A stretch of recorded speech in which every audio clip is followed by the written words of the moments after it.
our people who are in that government, when there are abductions, you must say, please, please, please. Just like the bishop was saying. The bishop was almost crying. Rama is crying. Kenya is crying. Kenya is crying. We must stand firm. We must stand firm. We must stand firm. As the National Intelligence Service must be protected from political rhetoric, I don't think it is proper, it is fair for us to cast aspersions on an institution as important as NIS. Opiyo Wandayi, the CS for Energy, now tells Kenyans that they should keep quiet when they are being abducted. They should keep quiet when they are being kidnapped. They should keep quiet when they are being unalived. Since the National Intelligence Service has no defense, Nurdin Haji has no defense. What a psychophonic statement to come from a person I perceive to be learned. I mean, how could we keep quiet when people are disappearing? Some of them are never found, and when some are found, they are unalived. Yet, he expects us to keep quiet. Listen to him.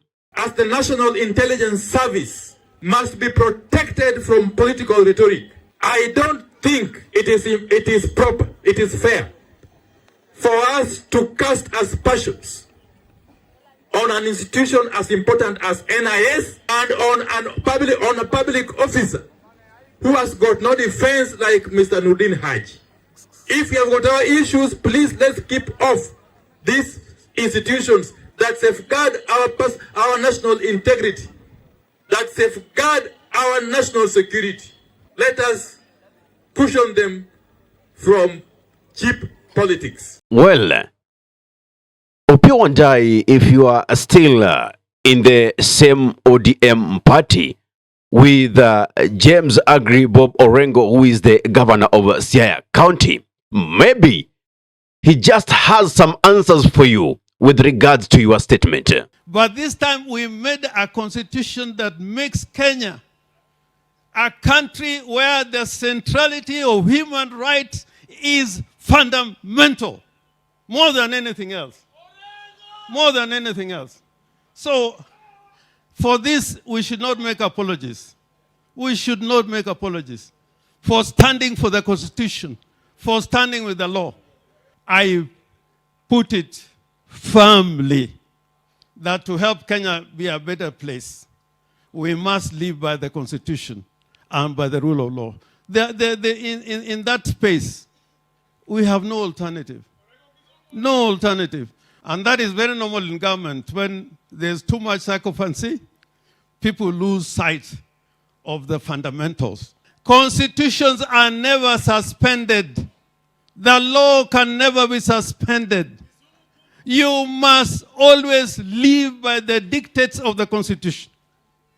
If you suspend them, you may be happy now, but in the future, you'll regret. The party called ODM, you can stand any storm. And even if you make compromises, you must make compromises on matters of principle. Not be part of praise and worship. We must stand firm.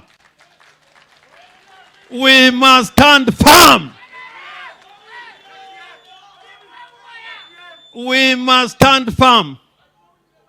Even now. It's very true.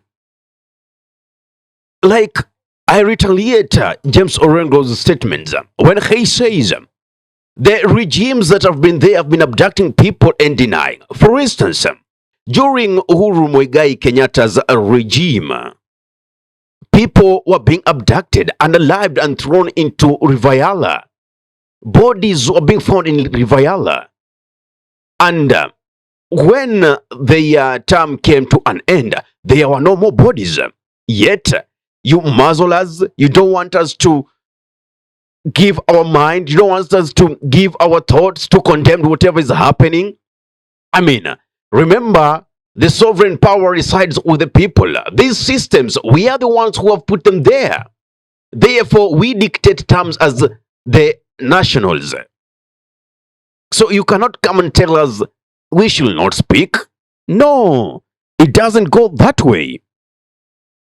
And as James Orengo has clearly put it, that the law can never be suspended.